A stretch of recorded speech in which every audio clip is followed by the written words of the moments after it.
Hello student, आज हमारे पास में क्वेश्चन नंबर 14 है। प्रीवियस वीडियो में हमने क्वेश्चन नंबर 13 तक क्वेश्चन को सॉल्व कर लिया है। आज हमारे पास क्वेश्चन नंबर 14 एक्सरसाइज 5.3 का, ठीक है। तो यहाँ पर क्वेश्चन नंबर 14 इस तरह से है कि 0 और 50 के बीच की विषम संख्याओं का योग ज्ञात कीजिए, ठीक है, या फिर find the sum of the odd numbers between 0 and 50, ठीक है। तो यहाँ पर ये कहा गया है 0 और 50 के बीच में कुछ हमारी ऑड नंबर्स है, ठीक है। वे ऑड नंबर्स इन दोनों के बीच में लाई कर रहे हैं, ठीक है। तो उनका हमें क्या करना है, योग ज्ञात करना है, जिसको हम बोलते हैं सम, ठीक है। तो कौन कौन से नंबर हो सकते हैं, देखो आपको दो तरह के नंबर होते हैं, विषम और ऑड। ऑड तो नंबर आपके होते हैं जो 2 से डिवाइड नहीं हो सकते, ठीक है, यानी कि हो तो जाते हैं पर पॉइंटों में आना स्टार्ट हो जाते हैं उनका। और जो आपके इवन नंबर होते हैं, यानी कि उसको हम बोलते हैं सम, वो आपके 2 से पूरा पूरा डिवाइड हो जाते हैं, ठीक है।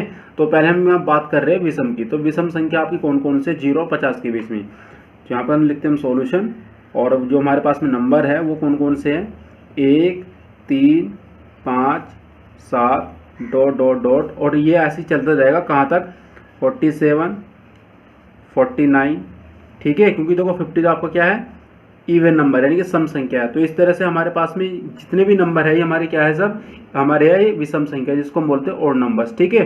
तो हमें इसका क्या करना है, इसका योग निकालना है, यानी कि सबको जोड़ के या ऐड करके इसका निकालना है कि टोटल सम इसका कितना है, ठीक है। तो हम किस तरह से निकाल सकते हैं, अब आपको पहले चेक करना होगा कि एपी तो नहीं बन रही क्या। देखो पहले हम चेक करते हैं कि एपी है या नहीं है। देखो 3 में से 1 गया जाता है तो कितना बचता है, 2 बचता है। 5 में से 3 गया 2, 7 में से 5 गया तो कितना बचता है, 2। 49 में से 47 जाता है तो 2, यानी कि हम कह सकते हैं कि ये डेफिनेटली हमारी जो सीरीज है वो क्या बनी, एपी बनी है। क्योंकि यहाँ पर हमारा कॉमन डिफरेंस या सर्वांतर, जिसको हम डी से डिनोट करते हैं, वो कितना आ रहा है, 2 आ रहा है हर एक टर्म के लिए, ठीक है। तो मैं क्या कह सकता हूँ कि यहाँ पर मेरा प्रथम पद या फर्स्ट टर्म इक्वल टू कितना हो गया, 1 हो गया। कॉमन डिफरेंस यानी कि सर्वांतर डी इक्वल टू मेरे पास में 3 - 1, इट मीन्स 2 आ गया मेरे पास में, ठीक है। इस तरह से यहाँ पर मेरे पास में टोटल नंबर ऑफ n मुझे नहीं पता है तो मुझे वो निकालना पड़ेगा, ठीक है। लास्ट टर्म मेरे पास में गिवन है, कितना है, 49, ठीक है। तो अब पर मुझसे पूछा गया क्या गया है, सम। तो सम के लिए मेरे पास में फॉर्मूला क्या होता है, Sn equal to n/2 2a प्लस n-1 इंटू डी, ठीक है। ये मेरे पास में फॉर्मूला होता है सम के लिए, ठीक है। तो सबसे पहले देखो मेरे पास में ए की वैल्यू भी यहाँ से मैं रख दूंगा, इसके अंदर डी की वैल्यू भी रख दूंगा, पर मुझे एन की वैल्यू निकालनी पड़ेगी, ठीक है। तो मैं एन की वैल्यू कैसे निकाल सकता हूँ, आपने एक फॉर्मूला पढ़ा होगा, मैंने अपने प्रीवियस वीडियो में बताया हुआ है कि l equal to a plus n-1 into d, ठीक है। ये मैंने आपको फॉर्मूला बताया हुआ है जब हमारे पास में किसी श्रेणी का लास्ट टर्म गिवन हो या अंतिम पद दिया हो, ठीक है। अंतिम पद यानी कि एल बराबर, ठीक है। तो एल बराबर मेरे पास में कितना है, 49 यानी कि 49। तो यहाँ पर ए की वैल्यू कितनी, देखो 1 है, और यहाँ पर n-1, डी की वैल्यू आप यहाँ से उठा लीजिए, 2 आ गई आपके पास में। इसको सोल्व कर लीजिए तो 49, ये इधर आके -1 हो चुका है, यहाँ पर n-1 और इंटू में 2, ठीक है। यहाँ पर आपको देखो कितना बचा, 48, और ये आपका जो 2 यहाँ पर गुना में है ये आ गया इसके भाग में, यानी कि डिवाइड में आ गया। यहाँ पर आपको बचा n-1, इसको सोल्व करोगे तो 24 दूनी आपको कितना होता है, 48 होता है, और n-1, या मैं कह सकता हूँ कि n की जो वैल्यू मेरे पास आ गई, कितनी आ गई, 25 आ गई है, n25, ये -1 इधर आकर जुड़ गया, ठीक है। तो n की वैल्यू आ गई। अब देखो मैं इस फॉर्मूले के अंदर ये वैल्यू को, n की वैल्यू पुट करने के बाद यहाँ से मैं इन सारे टर्म का क्या निकाल सकता हूँ, योग यानी कि सम निकाल लूँगा, ठीक है। तो देखते हैं हमारे पास में इस फॉर्मूले में हम सारी वैल्यू पुट कर देते हैं, ए की, डी की और n की, ठीक है। तो यहाँ पर मेरा Sn लिखा है, तो n की वैल्यू मेरे कितनी निकाली, 25, यानी कि मैं कह सकता हूँ इस श्रेणी के अंदर मेरे पास में 25 पद है, ठीक है। तो यहाँ पर n/2 यानी कि 25/2, और यहाँ पर 2a यानी कि a की वैल्यू 1 है आपके पास में, और n-1 यानी कि 25 - 1 इंटू डी, डी की वैल्यू आपके पास में 2 है, और बस आप उसको क्या करना है, सोल्व करना है, ठीक है। तो 25/2, यहाँ पर आपके पास 2, और ये आपका 24 और इंटू 2, इसमें से एक माइनस होगा, 24 बचा। नेक्स्ट स्टेप में इन दोनों का मल्टीप्लाई कर देगा, तो 25/2, ये 24 दूनी देखो कितना होता है, 48 होता है, ठीक है। तो 25/2 इन दोनों को ऐड करोगे तो कितना आ गया, 50, यानी कि 50, 2 से डिवाइड कर दीजिए अब आप इसको, तो 50 टाइम आपको 25 टाइम कैंसिल हो गया, यानी कि इसका मतलब है कि 25 × 25 का आपको मल्टीप्लाई करना है, ठीक है। तो इसका मल्टीप्लाई जब आप करोगे तो कितना आएगा, 625। तो मैं कह सकता हूँ कि इस श्रेणी के अंदर 25 पद है और उनका योगफल यानी कि सम कितना है 625 है। ठीक है, वो भी कौन से पद, जो भी आपके ओड नंबर है यानी कि विषम नंबर है। ठीक है, तो इस तरह से हमने इस क्वेश्चन को सोल्व कर दिया है। अब हमारे पास में जो क्वेश्चन नंबर 15 है उसको देखेंगे। तो क्वेश्चन नंबर 15 हमारे पास दिया है कि निर्माण कार्य से संबंधित किसी ठेके में एक निश्चित तिथि के बाद कार्य को विलंब से पूरा करने के लिए, विलंब का मतलब देरी कर देना किसी काम में। ठीक है, विलंब से पूरा करने के लिए जुर्माना लगाने का प्रावधान इस प्रकार है। पहले दिन के लिए 200 रुपये, दूसरे दिन के लिए 250 रुपये, तीसरे दिन के लिए 300 रुपये इत्यादि। अर्थात प्रत्येक उत्तरोत्तर दिन का जुर्माना अपने से ठीक पहले दिन जुर्माने से 50 रुपये अधिक है। एक ठेकेदार को जुर्माने के रूप में कितनी राशि अदा करनी पड़ेगी यदि वह इस कार्य में 30 दिन का विलंब यानी कि देरी कर देता है। ठीक है, क्वेश्चन इस तरह से कि ठेकेदार है जो कॉन्ट्रैक्ट लेता है, ठीक है, उससे कुछ टाइम दिया जा रहा है कुछ काम करने के लिए। ठीक है, और वो टाइम अगर वो टाइम से लेट करता है तो उस पर कुछ फाइन लगा रहे हो। कैसे लगा रहे हैं कि पहले दिन अगर तू वो लेट करता है तो 200 रुपये लगेगा उस फाइन, दूसरे दिन लेट करता है तो 250 रुपये, तीसरे दिन अगर लेट करता है तो 300 रुपये। इसी तरह से आप क्या देख रहे हो कि हर दिन का जो 50-50 रुपये क्या है उस पर फाइन लग रहा है यानी कि पेनल्टी लग रही है उस पर। ठीक है, एक बार हम इसको इंग्लिश में भी देख लेते हैं। तो इंग्लिश में यहाँ पर लिखा है कि क्वेश्चन, एक contract on construction job specify a penalty for the delay of completion beyond a certain date as follows. ठीक है, अब कैसे कैसे दिया है यहाँ पर वो देख लेते हैं। 200 for the first day, 250 rupees for the second day, 300 for the third day etcetera. The penalty for each succeeding day beyond the 50 more than for the presiding day. ठीक है, इसका मतलब ये है कि जब से काम स्टार्ट हुआ था ठीक उसी दिन से अगर वो 50 रुपये अधिक लग रहा है। ठीक है, इसका मतलब ये है यहाँ पर ये है how much money the contractor has to pay as the penalty, यानी कि जो कॉन्ट्रैक्टर है वो कितना पे करेगा अगर वो इस काम में देरी करता है। ठीक है, तो it has if he has delay the work by 30 day, अगर वो 30 दिन तक इस काम को क्या करता है लेट कर देता है तो उसको 30 दिन के अंदर कितना पेनल्टी या फाइन देना पड़ेगा। ठीक है, तो इस क्वेश्चन को समझ लेते हैं। तो समझने के लिए आपने यहाँ पर आप एक चीज़ देखो कि यहाँ पर जो हमारी सीरीज बन रही है, सीरीज का मतलब कि आपको कितना कितना फाइन दे रहा है। ठीक है, तो पहले हम पहला फाइन लिखते हैं कि पहले दिन का कितना है, दूसरे दिन का कितना है, तीसरे दिन का कितना है। ठीक है, तो पहले हम फाइन लिखते हैं और कब तक लिखे 30 दिन तक, क्योंकि यहाँ पर 30 दिन की बात चल रही है। देखो 30 डे लिखा है ना यहाँ पर, ये 30 डे या फिर 30 दिन। ठीक है, क्योंकि 30 दिन तक उसे वो काम लेट करना है। ठीक है, वो 30 दिन की कंडीशन लगा रखी है यहाँ पर क्वेश्चन के अंदर। तो देखते कैसे करेंगे। तो सबसे पहले हम यहाँ पर लिखेंगे सॉल्यूशन। तो यहाँ पर हम एक तरह से जो हमारा फाइन लग रहा है पहले दिन, दूसरे दिन और तीसरे दिन, ऐसे 30 दिन तक लग रहा है वो लिख लेते हैं पहले। तो पहले दिन का जो मेरा कितना है 200 रुपये है। ठीक है, अगले दिन यानी कि दूसरे दिन का कितना है 250, तीसरे दिन का 300 और ऐसे ही फोर्थ जो मेरा डे आएगा वो कितना हो जाएगा 350 और ऐसे ही कहाँ तक कब तक चलता लगा रहेगा फाइन 30 दिनों तक। ठीक है, यानी कि 30 दिनों तक। ठीक है, ये 30 दिनों तक आपको फाइन लगेगा उस पर। अब आपको ऑब्जर्व करना है कि यहाँ पर एपी तो नहीं बन रही क्या। देखो अगर मैं इसमें से इसको माइनस कर दूँ तो 50 का डिफरेंस आता है, 50 का डिफरेंस है। इसमें से इसको माइनस कर दूँ यहाँ पर भी कितना डिफरेंस है 50 का डिफरेंस है। इसमें से इसको माइनस करूँगा तो यहाँ पर भी कितना डिफरेंस है 50 का। तो मैं कह सकता हूँ हाँ दिस इज आ एपी। ठीक है, तो ये सारी जो हमारी क्या है, सारी जो जितने भी टर्म है एपी के अंदर है। ठीक है, तो हम क्या लिखेंगे सबसे पहले यहाँ पर हमारी जो प्रथम पद यानी कि फर्स्ट टर्म इक्वल टू कितना हमारे पास में 200। ठीक है, अब हम कॉमन डिफरेंस जिसको हम सर्वांतर बोलते हैं यानी कि डी कैसे आएगा 250 माइनस 200, तो हमारे पास में कितना आ गया 50। ठीक है, अब हमें ये चेक करना है कि इसके अंदर टर्म कितनी है, टर्म यानी कि कब तक ये उसको फाइन लग रहा है। तो यहाँ पर जाहिर सी बात है 30 दिन तक लग रहा है। ठीक है, तो एन की वैल्यू आपके पास में कितनी है 30। ठीक है, तो अब हमें लगाना है इसके अंदर फॉर्मूला कि वो 30 दिन तक कितना पे करेगा सारा, यानी कि अगर वो काम में डिले कर रहा है ठेकेदार या कॉन्ट्रैक्टर तो उस पर 30 दिन तक कितना सारा टोटल जो पेनल्टी है कितनी आएगी। ठीक है, तो चेक करते हैं अब। तो हमारे लिए फॉर्मूला क्या होता है, एस एन इक्वल टू हमारे पास होता है n/2 2a प्लस n-1 इंटू डी। ठीक है, ये हमारे पास में फॉर्मूला होता है अगर हमें किसी सीरीज के अंदर जितनी भी टर्म है उसके अंदर सबको कैलकुलेट करनी है, उनको ऐड करना हो। ठीक है, तो ये कब तक लगा रहे 30 दिन के लिए, यानी कि एन की वैल्यू यहाँ पर कितनी आ गई आपके पास 30 दिन, क्योंकि 30 दिन की बात चल रही है।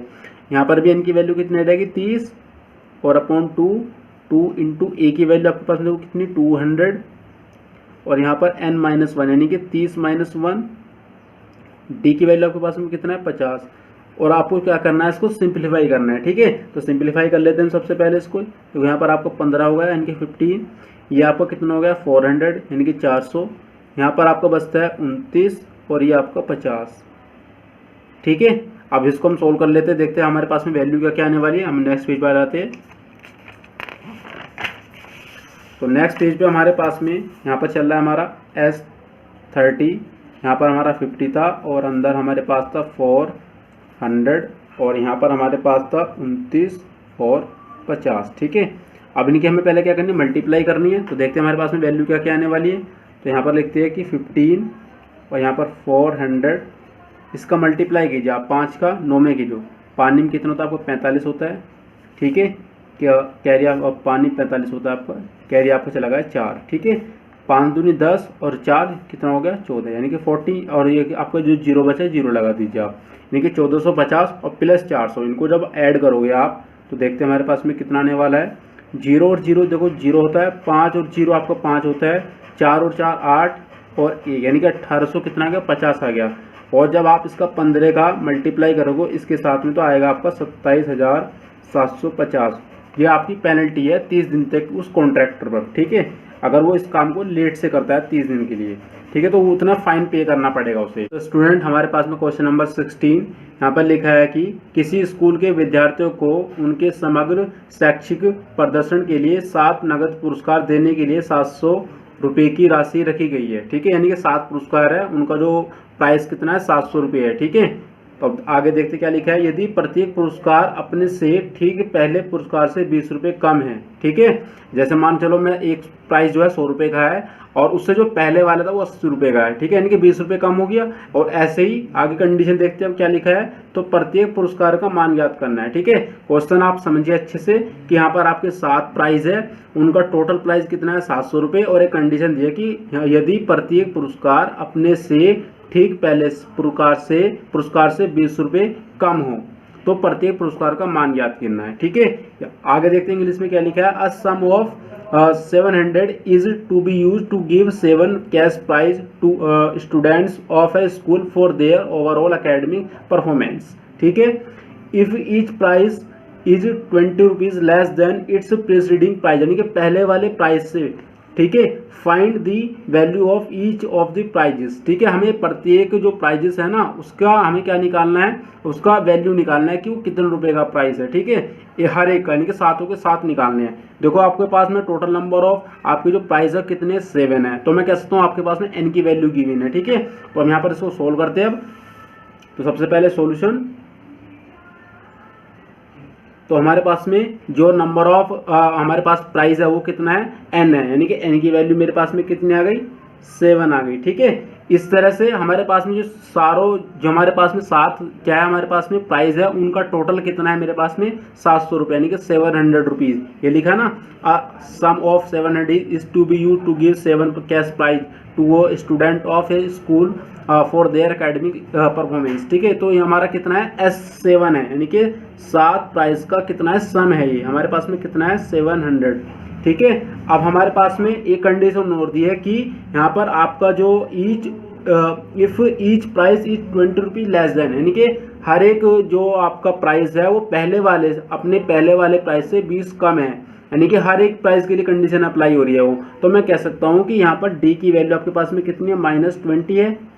ठीक है, क्योंकि आपका कम है ये। ठीक है, तो -20 आ गया, -20 आ गया। इस तरह से तो हम क्या लिख सकते हैं कि S2 यानी कि आपके पास में जब S7 है, N है, आपके पास में D है, तो आपके पास में वैल्यू किसकी चाहिए। अगर आपको पहले पुरस्कार या पहले प्राइस का रेट पता लग जाए कि उसका वैल्यू कितना है या प्राइस कितना है, तो आप सभी का प्राइस निकाल सकते हो। ठीक है, यहाँ पर हमें सभी प्राइस का निकालना है ये। ठीक है, तो देखते हैं इसको कैसे सोल्व करेंगे। तो हमारे पास में फॉर्मूला क्या होता है, SN इक्वल टू N/2 और 2a प्लस n-1 इंटू डी, ये हमारे पास में फॉर्मूला होता है। हमारे पास में टोटल नंबर ऑफ प्राइजेस कितने हैं 7 है, तो यहाँ पर हमारे पास में कितना आ जाएगा S7, और यहाँ पर n की जगह कितना आ जाएगा 7/2 और यहाँ पर 2 इंटू ए आपका ऐसे रहेगा, क्योंकि अभी आपको ना ए अननोन है, ये आपको फाइंड आउट करना है। ठीक है, तो ए मैंने ऐसे रखा, यहाँ पर n की जगह कितना आ जाएगा 7 - 1 और d की वैल्यू आपके पास में -20। ठीक है, सोल्व कर लेते हैं। S7 आपके पास में देखो कितना है 700, तो यहाँ पर मैं वैल्यू रखता हूँ 700, ठीक है। S7/2 ये 2a, और यहाँ पर आपका देखो कितना बचा 6 और -20, ठीक है। इसको कैलकुलेट कर लेते हैं, तो 7/2 यहाँ पर 2a, और यहाँ पर आपका देखो कितना हो 6 दूनी 12, यानी कि मैं कह सकता हूँ माइनस का 120 हो गया, ठीक है। और यहाँ पर मेरा कितना चल रहा है 700, और यहाँ पर आपका 7/2, यहाँ पर देखो आपका कितना है ये आपका 2a -120 है, ठीक है।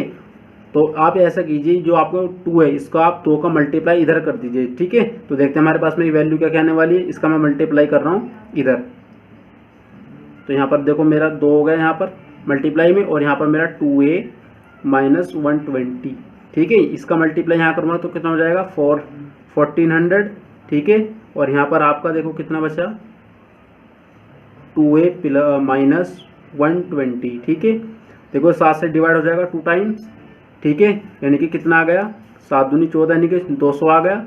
और यहाँ पर आपका 2a -120, ठीक है। अब आप क्या करोगे, इस 120 को इधर ला के ऐड कर दीजिए, ठीक है। तो आपके पास में वैल्यू कितनी आ जाएगी 2a की, तो 2a = आपके पास हो जाएगा देखो 200 ये है, 120 और ऐड कर दिया तो कितना हो जाएगा आपके पास में 320, ठीक है। अब 2 से डिवाइड कर दीजिए इसको, तो देखते हैं हमारे पास में वैल्यू कितनी आएगी a की, यानी कि मैं लिख सकता हूँ कि a की वैल्यू मेरे पास में कितनी आ गई 160, ठीक है, यानी कि 160 आ गई मेरे पास में a की वैल्यू, यानी कि ये मेरा पहले प्राइस की वैल्यू आ गई है, ठीक है। अब कंडीशन में कहा है कि हर एक प्राइस अपने पहले वाले से क्या है 20 कम है, ठीक है। तो हम 7 जो हमारे पास में प्राइजेस है उनके लिए कितने वैल्यू आने वाली है, तो हम लिख लेते हैं। अब तो देखते हैं हमारे पास में कितनी आएगी। पहले जो प्राइस की वैल्यू है मेरे पास में कितनी आ गई 160 आ गई, और दूसरे कितनी हो जाएगी अकॉर्डिंग टू द कंडीशन, ठीक है, यानी कि -20, यानी कि 20 कम है, तो कितना हो जाएगा आपके पास में ये 140, ठीक है। इस तरह से दूसरे वाला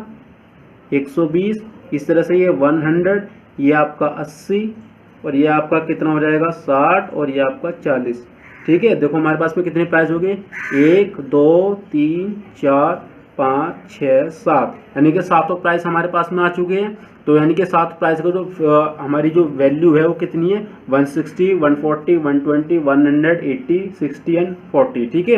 अगर आप इसको वेरीफाई करना चाहते हो कि भाई जो 7 प्राइस हमारे पास में वो कितना दिया था, उनका टोटल योग यानी कि सम कितने है 700 है, तो अगर मैं इसको कैलकुलेट करूँ तो 700 आना चाहिए मेरे पास में, ठीक है।